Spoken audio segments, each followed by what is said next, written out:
Hi everyone, it's Miss Sarah, and it's ELA time, and I'm going to read you a story about the first Thanksgiving. But first, let's go over our rules. Rule number one, eyes are watching. Rule number two, ears are listening. Let's turn them on. Rule number three, voices are quiet. Rule number four, body is calm. Okay, so we have learned that we've had the Native American. We live in a country called North America. And a long, long, long, long, long time ago, before we were born, before our mommy and daddies were born, before our grandmas and grandpas were born, there were people here in North America called Native Americans. And Native Americans lived off the land. That meant that they used trees and tree bark to make their houses or huts. And they learned how to grow food, and they learned how to fish and hunt off the animals that lived on the land. Well, then came some people called the Pilgrims from England, a country called England, who didn't like the rules that they had to live by their king. And so they're like, we're not living here anymore. We're moving.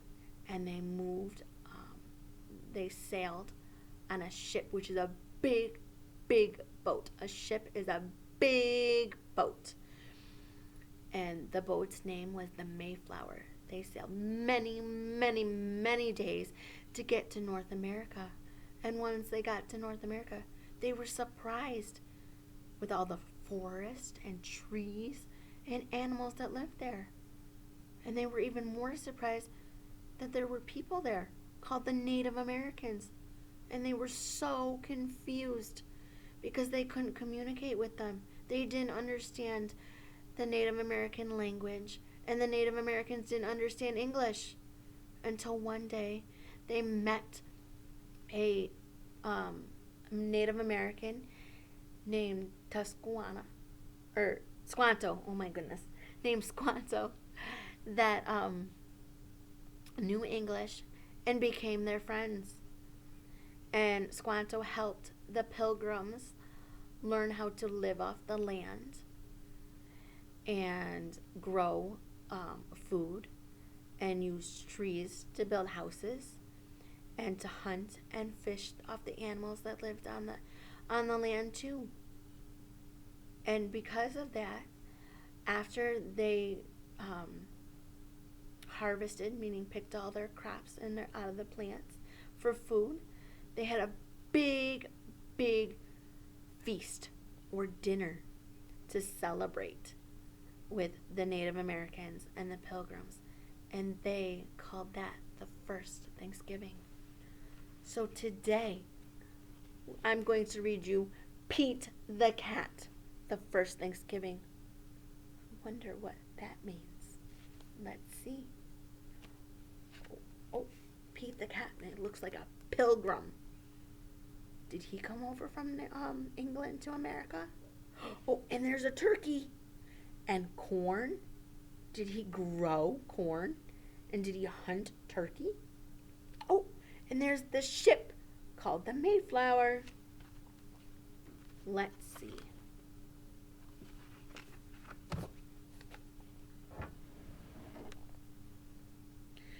Pete was nervous about being a pilgrim in his class's Thanksgiving play, the first Thanksgiving.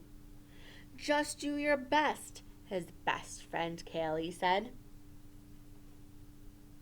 Happy Thanksgiving. Oh, this must be the classroom, and those are cubbies. Pete said he would try. He was ready. His mom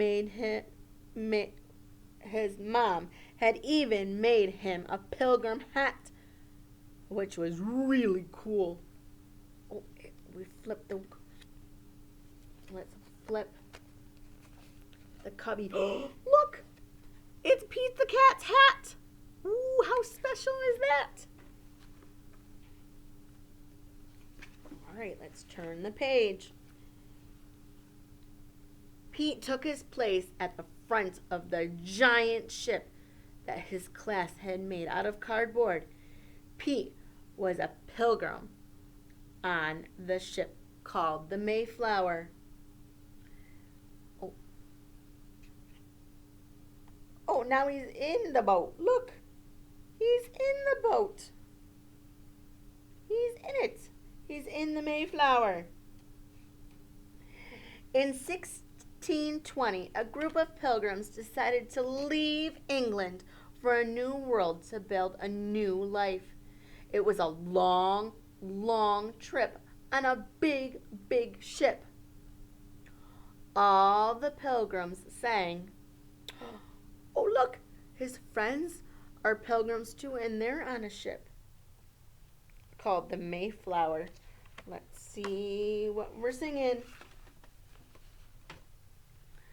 The sea was rough and very dangerous. Many pilgrims got very, very sick. Uh-oh, they don't look so well.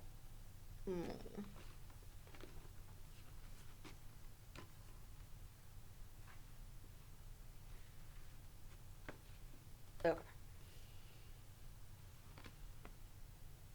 The dream of a new start and a new world made the hard trip all worth it. For more than 2 months, the pilgrims sailed. Oh, they started in September 6th.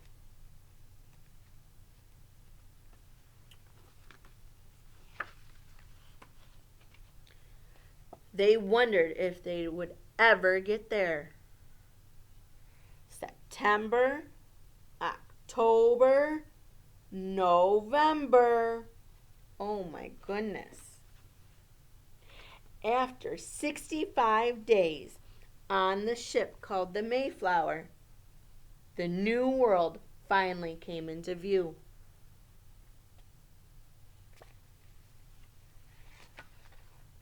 Land ho! Pete cried. All the pilgrims did a happy dance. Yay, they finally found land.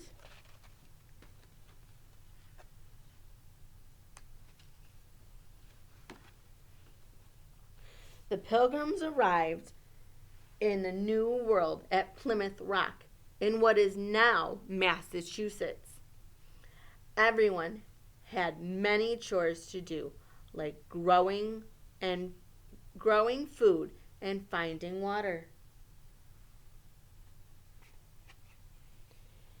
And building shelters like homes. The first winter in the New World was long and hard.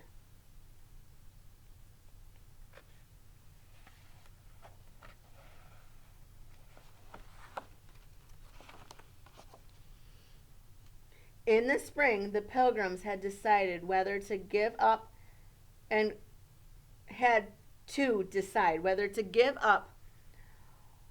or go back to England or keep trying. So they made it through the winter. But they're like, "Oh, that was hard. Do I go back or do I keep trying?" The pilgrims had heard about the Native Americans, and many worried that they would not be friendly.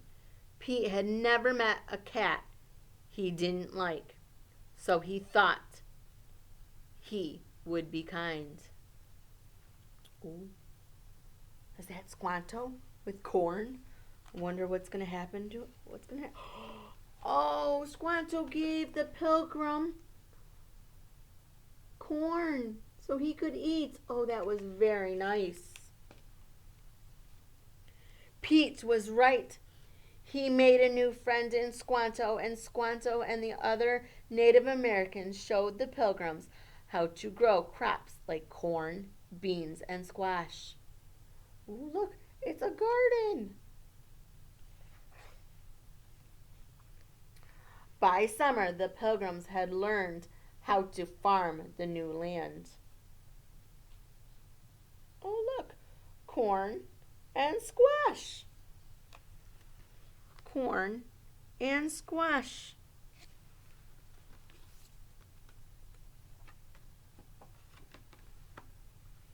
By fall harvest, the Pilgrims had plenty of food. To thank Squanto and the other Native Americans, the Pilgrims invited them to share the harvest. This celebration became known as the first Thanksgiving. Pete was relieved when the play was over. He had remembered all of his lines. Wow, I never thought about how hard it was back then, said Pete. Oh, him and his friends are pilgrims. You did great, said Callie. Oh, and they took a bow.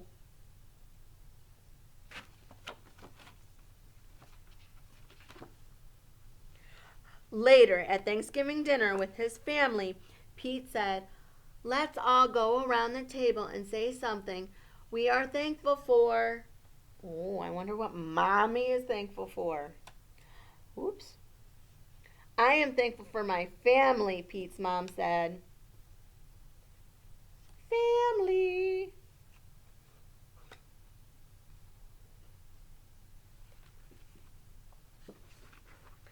"I'm thankful for my skateboard," said Bob. So people can be thankful for families and for toys. I wonder what Pete says.